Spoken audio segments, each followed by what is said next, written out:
दक्षिणी मेक्सिको की ऊंची ऊंची पहाड़ियों के बीच, जहां इंसानी बस्तियां कम और जंगल ज्यादा होते हैं, वहां एक जगह है जिसे लोग मुर्दों की घाटी कहते हैं। उस घाटी में गहराई से छिपा है एक पुराना टूटा फूटा होटल, जिसकी छतें जंग लगी हैं, खिड़कियां टूटी हुई और दीवारें काई से ढकी हुई हैं। उस जगह को स्थानीय लोग होटल डेल कहते हैं, साइलेंसियो कहते हैं, खामोशी का होटल। यह होटल करीब 200 साल पुराना है और इसका नाम स्थानीय कहानियों और डरावनी किंवदंतियों में आज भी जिंदा है। यह कहा जाता है कि इस होटल का हर पत्थर चीखें समेटे हुए है, हर कमरा किसी की आखिरी सांसों का गवाह है। लेकिन जो सबसे ज्यादा बदनाम है वह है कमरा 549। एक पिता, एक बेटा और एक अधूरी कहानी। वर्ष 1825, जब यह होटल अपनी सबसे शानदार स्थिति में था। विदेशी सैलानी, बड़े व्यापारी और अमीर लोग वहां ठहरने आते थे। उसी समय होटल में एक कर्मचारी आया, राफेल मोंतेगा, एक मेहनती बढ़ई जो होटल की मरम्मत और रख रखाव का काम करता था। राफेल की कहानी बहुत दर्दनाक थी।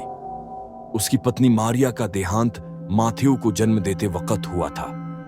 पत्नी की मौत ने राफेल को अंदर से तोड़ दिया था, लेकिन बेटे के लिए वह जिंदा रहा। राफेल को होटल में कमरा 549 रहने को मिला, ऊपरी मंजिल का एक कोना जहां से पूरा जंगल नजर आता था। राफेल के पास बेटे के लिए समय नहीं होता था, क्योंकि वह दिन भर होटल की मरम्मत में व्यस्त रहता। उसने एक नियम बनाया, माथेओ कमरे से बाहर नहीं जाएगा, कभी नहीं। माथेओ एक नन्हा, मासूम और बेहद अकेला बच्चा था। कमरे की दीवारों पर वह अपने चारकोल से पिता और अपने सपनों की दुनिया की तस्वीरें बनाता, खिड़की से बाहर देखता और रोज इंतजार करता कि कभी पापा उसे बाहर लेकर जाएंगे। हर दिन वह एक ही सवाल दोहराता, पापा आज बाहर चलेंगे। एक दिन बरसात तेज थी, आकाश में गरजती बिजली और होटल के पीछे वाले पहाड़ों से आती एक अजीब सी आवाजें होटल के वातावरण को और डरावना बना रही थीं। अचानक होटल के मुख्य दरवाजे पर जोरदार धमाका हुआ। 2 मानसिक रोगी जो नजदीकी शरणालय से भागे थे, होटल में घुस आए। उनके पास लोडेड राइफल्स थीं और चेहरों पर पागलपन की हंसी। उन्होंने एक एक कर कमरा नंबर 1 से लेकर 548 तक हर किसी को मार डाला। कोई दया नहीं, कोई सवाल नहीं, सिर्फ गोलियां, चीखें और लहू। जब वे 549 के पास पहुंचे तो दरवाजा बंद था। माथेओ अंदर सहमा बैठा था।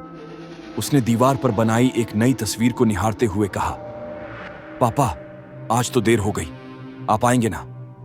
दरवाजा टूट गया। दोनों पागल भीतर घुसे, माथेओ को गर्दन से पकड़कर घसीटते हुए नीचे लॉबी तक ले गए। नीचे राफेल को पहले ही पकड़ लिया गया था। वह बेबस देखता रहा। उन्होंने उसके सामने ही उसके बेटे की गर्दन पर बंदूक की बट से वार किया। 1 वार, 2 वार और फिर एक भयानक छटाक की आवाज। माथेओ का सिर जमीन पर लुढ़क गया। राफेल की चीख उस पूरी इमारत में गूंज उठी और फिर अजीब बातें शुरू हुईं। उस रात के बाद होटल की हवाएं बदल गईं। हर कोना ठंडा हो गया। हर रात कमरा 549 से आती थीं एक बच्चे की सुबकियां। दीवारों पर नए चित्र उभरने लगे जो किसी ने बनाए नहीं। कहते हैं होटल के स्टाफ ने उस कमरे को हमेशा के लिए बंद कर दिया। पर एक रात चौकीदार ने सुना, पापा क्या आप मुझे बताने आए हो कि मेरा सिर क्यों गिर गया? और फिर दरवाजा खुद ब खुद खुल गया। अभी भी वहां कुछ है, आज भी। यदि कोई यात्री गलती से कमरे 549 के सामने रुक जाए तो उसे दरवाजे के नीचे से धुआं आता दिखता है। कभी कभी खिड़की पर एक छोटे बच्चे की परछाई झांकती है और आवाज आती है, पापा आप तो वादा करके गए थे। कुछ बेवकूफ लोग चुनौती के लिए दरवाजा खटखटाते हैं। 1, 2, 3 बार दरवाजा चरमराता है, फिर खुलता है और अंदर से एक सफेद हड्डियों जैसी उंगलियां बाहर आती हैं। और जो एक बार अंदर गया वो फिर कभी वापस नहीं आया। राफेल ने कुछ दिनों बाद खुद को होटल की छत से फांसी लगा ली थी। उसका शरीर नीचे नहीं गिरा, वो हवा में झूलता रहा। जब पुलिस ने उसे नीचे उतारा तो पाया कि उसकी गर्दन भी टूटी हुई थी, उसी जगह जहां माथेओ की गर्दन टूटी थी। कोई कहता है राफेल अब भी होटल के लॉबी में बैठा है।